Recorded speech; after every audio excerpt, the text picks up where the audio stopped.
के पाठक ने नियोजित शिक्षकों को माना लोहा। नियोजित शिक्षक अब बनेंगे प्रधानाध्यापक और बिहार में शिक्षक बहाली की बौछार। नमस्कार और आदाब आप तमाम दर्शक बंधुओं को। मैं हूं SK चौधरी।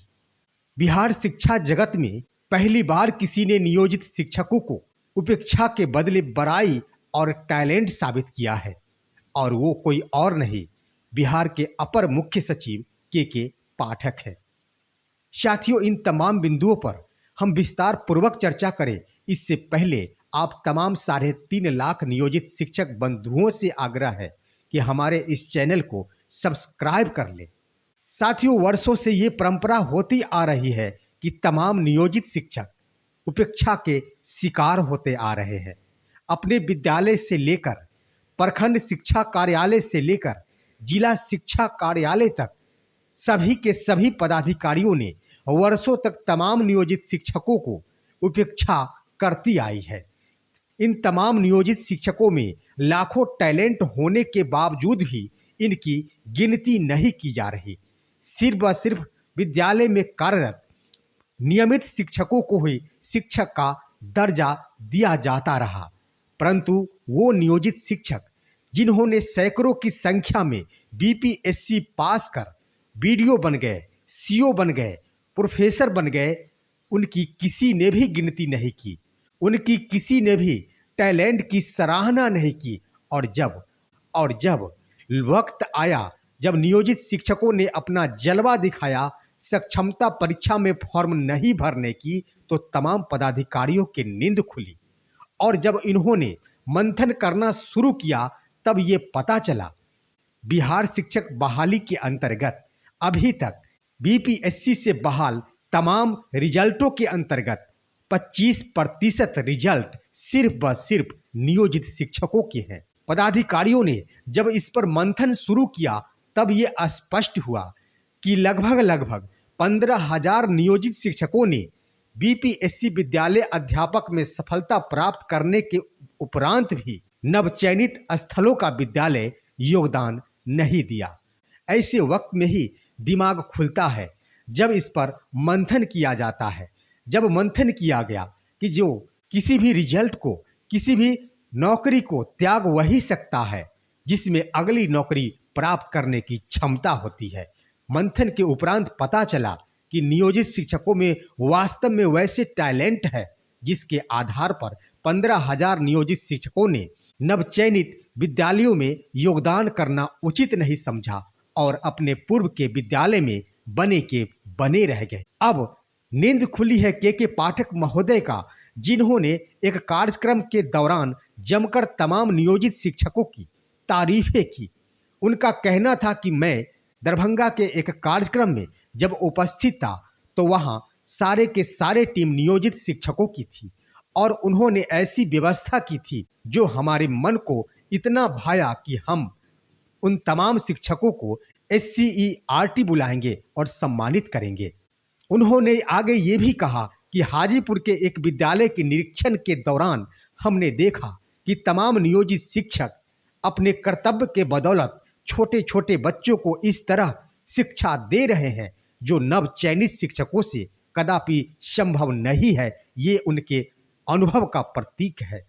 ऐसे तमाम बिंदुओं को लेकर अब के पाठक महोदय ने, और बिहार के शिक्षा जगत के इतिहास में पहली बार हुआ है जब किसी ने तमाम नियोजित शिक्षकों की इतनी टैलेंट की सराहना की है।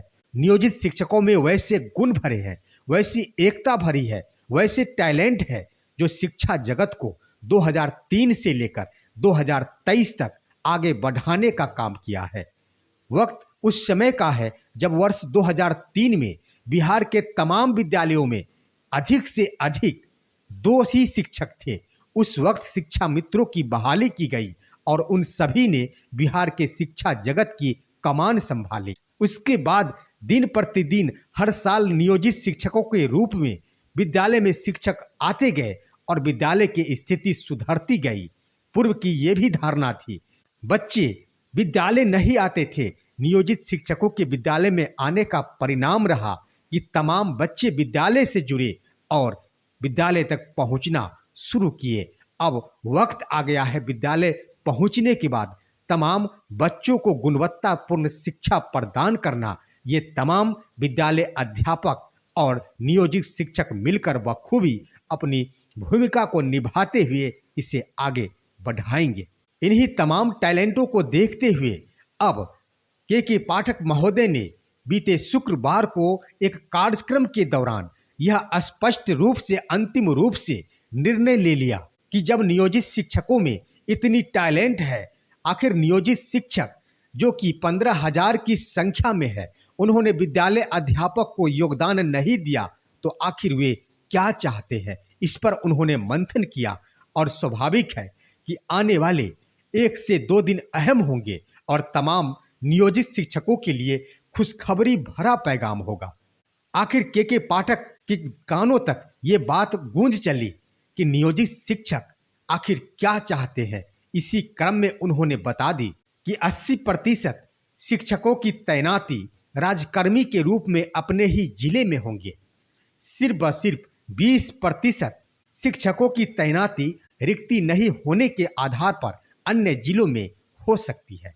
इसी क्रम में उन्होंने ये बातें समझी कि जब इतने टैलेंट है तमाम नियोजित शिक्षकों में, तो आखिर विद्यालय का प्रधानाध्यापक भविष्य में कौन होगा। इसी क्रम में उन्होंने घोषणा की बहुत जल्द बिहार में 40,000 प्रधान शिक्षक की बहाली प्राइमरी विद्यालयों में की जाएगी और उच्च विद्यालयों तथा उच्चतर माध्यमिक विद्यालयों में भी 6,000 प्रधानाध्यापकों की बहाली की जाएगी। इस बहाली की प्रक्रिया मार्च महीने में शुरू कर दी जाएगी और बहुत ही जल्द इसकी भी नियुक्ति पूरी कर ली जाएगी। ये अहम मुद्दे तमाम नियोजित शिक्षकों के परिणाम है। दोस्तों, अगर किसी ने वर्तमान समय में नियोजित शिक्षकों को लोहा माना है तो ये देन है तमाम नियोजित शिक्षकों की एकता की, जिन्होंने एकता दिखाई है और 10 दिन बीत जाने के उपरांत भी बिहार के 3.5 लाख नियोजित शिक्षकों में सिर्फ 30,000 यानी 8% नियोजित शिक्षकों ने ही सक्षमता परीक्षा के लिए आवेदन किया है। उनकी प्रमुख मांगों में ये बातें थी कि हमें ऐच्छिक स्थानांतरण की सुविधा चाहिए।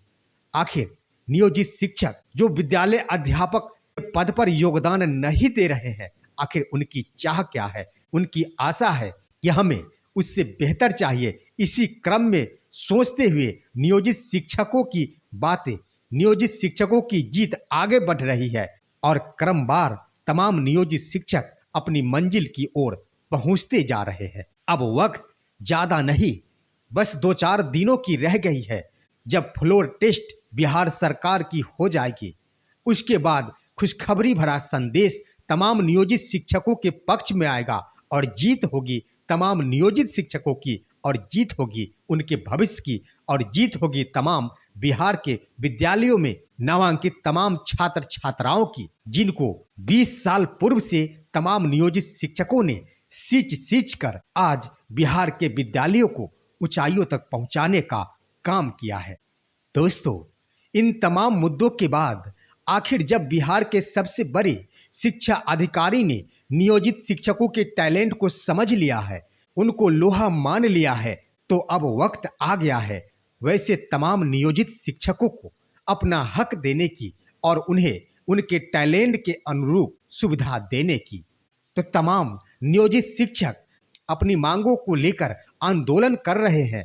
ऐसे में प्राथमिकता के आधार पर के पाठक महोदय को चाहिए कि नियोजित शिक्षकों को वरीयता का लाभ देते हुए, एसीपी का लाभ देते हुए, प्रोन्नति का लाभ देते हुए उनके द्वारा 20 वर्षों से, 12 वर्षों से, 8 वर्षों से, 5 वर्षों से कार्य कर रहे अनुभव का लाभ दिया जाए और तमाम बिहार के नियोजित शिक्षकों के साथ मिलकर बिहार के शिक्षा जगत को आगे बढ़ाने का काम किया जाए, क्योंकि बिहार की शिक्षा जगत की कल्पना बगैर नियोजित शिक्षक के नहीं की जा सकती। इतना ही नहीं, अब वक्त आ चला है जिन्होंने 20 वर्षों की सेवा दे दी, जिन्होंने 12 वर्षों की सेवा दे दी, जिन्होंने 8 वर्षों की सेवा दे दी, आखिर उनको आर्थिक लाभ कब मिलेंगे। इसीलिए तमाम नियोजित शिक्षकों ने बीपीएससी के अंतर्गत सफलता प्राप्त होने के बाद भी नए पद पर योगदान नहीं दिया, क्योंकि उन्हें सर्वप्रथम अपने द्वारा किए गए अनुभव के आधार पर और सेवा के आधार पर उन्हें ज़्यादा से ज़्यादा आर्थिक लाभ मिलना चाहिए। वक्त हो चला है तमाम नियोजित शिक्षकों को अपने जिस जिस लेवल में उनका पे मैट्रिक्स है, उस लेवल का ही फायदा मिले नए विशिष्ट शिक्षक नियमावली के अंतर्गत। अगर ऐसा किया जाता है तो तमाम नियोजित शिक्षकों के विद्यालय अध्यापकों से 10,000 रुपए सैलरी अधिक हो जाएंगे। तो दोस्तों, ये थी अहम बातें नियोजित शिक्षकों से जुड़ी हुई। हमें आशा ही नहीं, पूर्णतः विश्वास है कि तमाम नियोजित शिक्षक जैसे अपनी कर्तव्य और अपनी भूमिका को ईमानदारी पूर्वक निभा रहे हैं, उसी तरह बिहार सरकार के शिक्षा विभाग के अपर मुख्य सचिव के पाठक महोदय भी अपनी ईमानदारी पूर्वक तमाम नियोजित शिक्षकों को अपनी सुविधा प्रदान करेंगे। आप हमारे इस वीडियो को लाइक करेंगे और इसके संबंध में आप तमाम बंधुओं का क्या कहना है आप कमेंट बॉक्स में बताएं। हमारे इस वीडियो को तमाम दोस्तों के पास शेयर कर दे और हम फिर मिलेंगे आपसे अगले वीडियो में। तब तक के लिए जय हिंद, जय भारत।